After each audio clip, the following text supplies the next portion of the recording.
خليني أسألك سؤال واحد قبل أي حاجة. هل تتخيل إن في عالمنا دلوقتي في كيانات أغنى من دول؟ أقوى من حكومات وتأثيرها في حياتك اليومية أكبر من أي رئيس أو أي برلمان؟ الكيانات دي مش دول ومش إمبراطوريات عسكرية ومش حضارات قديمة، دي شركات. أيوة، شركات زي أبل، زي مايكروسوفت، زي أمازون. إحنا النهاردة مش بنعمل مقارنة عادية، إحنا بنعمل مقارنة صادمة. هنقارن شركة بدولة، يعني هنقارن كود، فكرة، سوق، بشعب وحدود وجيش وسيادة. طب خليني أديك أرقام بسيطة كده من تقرير Statistical Bloomberg Market سنة 2024.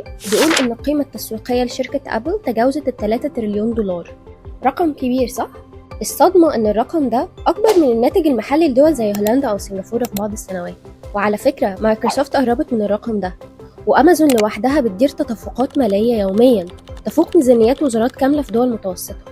فالسؤال هنا مش ازاي ده حصل، السؤال الحقيقي هو ازاي شركة زي كده تقدر تكسب اكتر من دول. وقبل ما ابدأ، لو النوع ده من المحتوى مهتم بيه اشترك في القناة عشان يوصل لناس اكتر مهتمة بالفكرة. تعالوا نعرف الحكاية ايه في سطر حضارة، وده لان لكل سطر اثر ولكل حضارة قصة.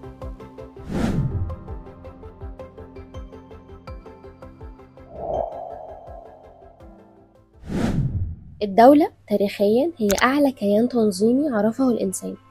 الدولة معناها شعب مقيم على أرض محددة ليها حدود معترف بيها، عنده حكومة، جيش، نظام قانوني، عملة، ومسؤولية مباشرة عن حياة ملايين البشر. الدولة لازم توفر تعليم، صحة، أمن، بنية تحتية، وظائف، دعم اجتماعي، ولا تمتلك رفاهية الاختيار. يعني ما تقدرش تقول الشريحة دي مش مربحة مش هنخدمها. الدولة مجبرة تتحمل الخسائر قبل المكاسب، تحمي الضعيف قبل القوي، وده عبء ضخم جدا في حد ذاته، وده زي ما ذكر في كتاب Why Nation Fell. أما الشركة على النقيض تماما، كيان اقتصادي بحت. الشركة ملهاش شعب بل عملاء، وملهاش حدود بل أسواق، وملهاش جيش بل محاميين وعقود، ولا تتحمل أي مسؤولية أخلاقية إلا بالقدر اللي يحمي أرباحها. يعني إيه؟ يعني إن الشركة ليها هدف واحد فقط، تعظيم القيمة للمساهمين، وكل قرار بيتاخد تحت المعيار ده، وده زي ما ذكر في كتاب The Shareholder Value Myth. وهنا بنلاقي الفرق الجوهري، فالدولة كيان أخلاقي سياسي، أما الشركة كيان حسابي اقتصادي. وده يودينا للسؤال، إحنا بنقارن ليه؟ ليه بنقارن شركة بدولة؟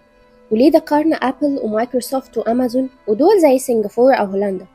الإجابة إن إحنا اخترنا الشركات دي لأنها مش مجرد شركات ناجحة، لأ، هي شركات بنت أنظمة كاملة. يعني مثلا أبل بنت نظام مغلق يسيطر على الهاردوير والسوفت وير والخدمات الإلكترونية. مايكروسوفت سيطرت على البنية التحتية الرقمية للعالم كله تقريبا، وأمازون سيطرت على التجارة واللوجستات والسحابة الإلكترونية. وذكرنا دول زي سنغافورة أو هولندا لأنها دول ذكية اقتصاديا وعندها إدارة قوية، ومع ذلك تأثيرها المالي أضعف من شركة واحدة من الشركات دي. خلينا نخش في المقارنة بجد. سنغافورة مثلا من أكتر الدول اللي حاولت تطبق منطق الشركات على الدولة، قرارات سريعة تتركز على الكفاءة واستعمار مباشر في التعليم والتكنولوجيا. لكن رغم كل ده، سنغافورة مقيدة بحجمها، سكانها، ومسؤولياتها الاجتماعية. يعني حتى أنجح دولة بعقلية شركة لا تستطيع الوصول لقوة شركة حقيقية. فالدولة بتجمع ضرائب، بتصدر تشريعات، بتستثمر في البشر، لكنها في النهاية محكومة بقيود السياسة والجغرافيا. أما هولندا، دولة أوروبية عدد سكانها حوالي 18 مليون نسمة، اقتصادها من أقوى اقتصاديات أوروبا، وتعتمد على التجارة الدولية، الصناعة، الخدمات اللوجستية. ميناء روتردام لوحده يعتبر شريان اقتصادي لأوروبا كلها. لكن رغم القوة دي، الناتج المحلي الإجمالي لهولندا في حدود $1 تريليون تقريبا، يعني أقل من القيمة السوقية لشركة أبل أو مايكروسوفت في سنين كتير.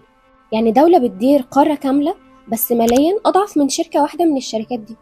يعني مثلا أبل مش محتاجة إذن من حد عشان تغير حاجة في نموذجها. قررت تشيل الشاحن من العلبة، عملت كده.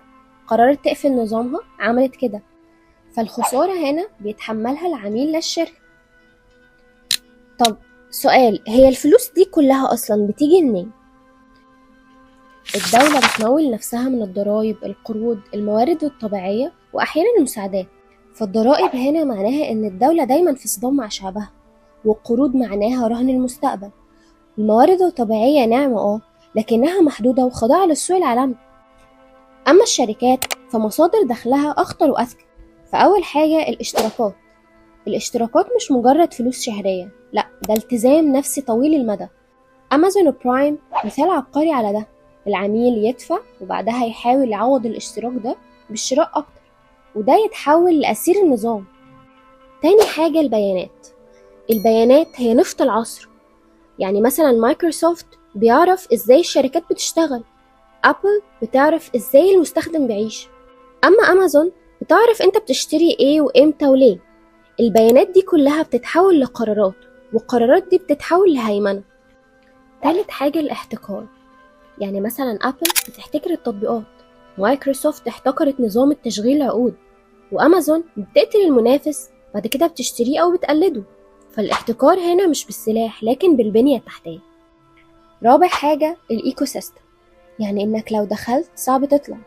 يعني مثلا لو عندك ايفون هتشتري له ابل ووتش، ايربودز، تشترك في اي كلاود، تدخل في الابل كوميونتي، وده لوحده بقى اقتصاد مغلق اشبه بامبراطوريات رقمية.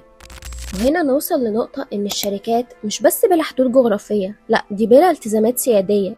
فالشركة مثلا تقدر تنقل ارباحها من دولة لدولة تانية في ثواني، وتسجل نفسها في دولة ضرايبها اقل، وتشتغل في دولة وتدفع ضرايب في دولة تانية خالص، وتخزن الأرباح في دولة تالتة خالص.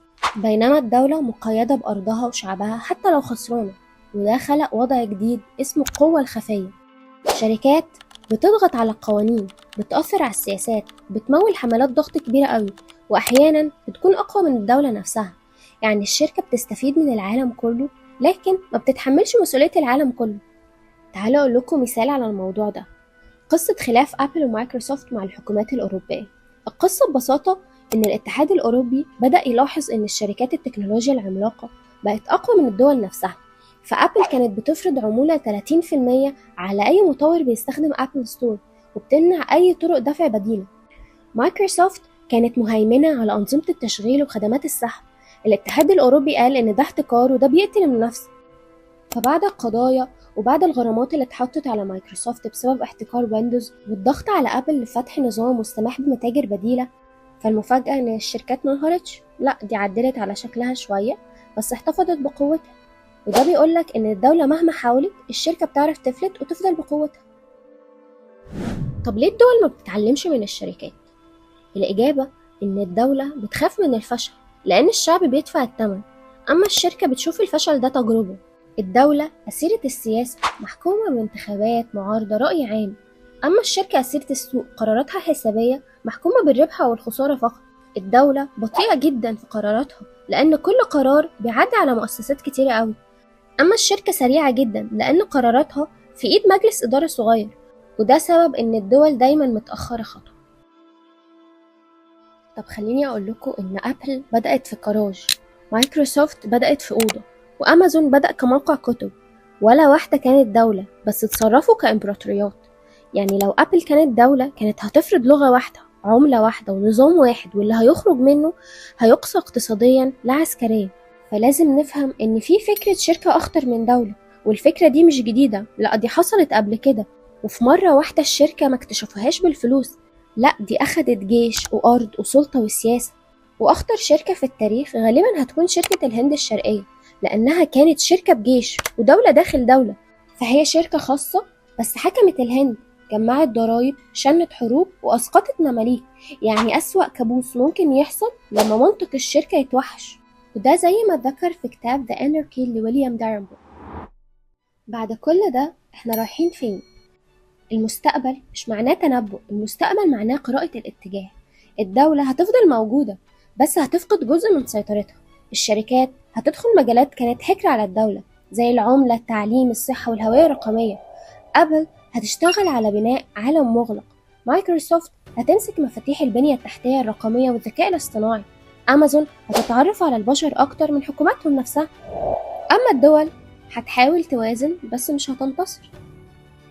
احنا ما قلناش ان الشركات شر مطلق، وما قلناش ان الدول ضعيفة بلا قيمة. احنا بنقول ان تعريف القوة اتغير، وان الانسان بقى يعيش بين كيانين، كيان بيولدك مواطن وكيان بيجعلك عميل. السؤال الحقيقي مش مين القوي، السؤال الحقيقي انت تابع لمين. لو الفيديو ده عجبك اعمل لايك، وما تنساش تعمل سبسكرايب عشان يوصلك كل جديد. كنت معاكم آلاء في سطر وحضارة.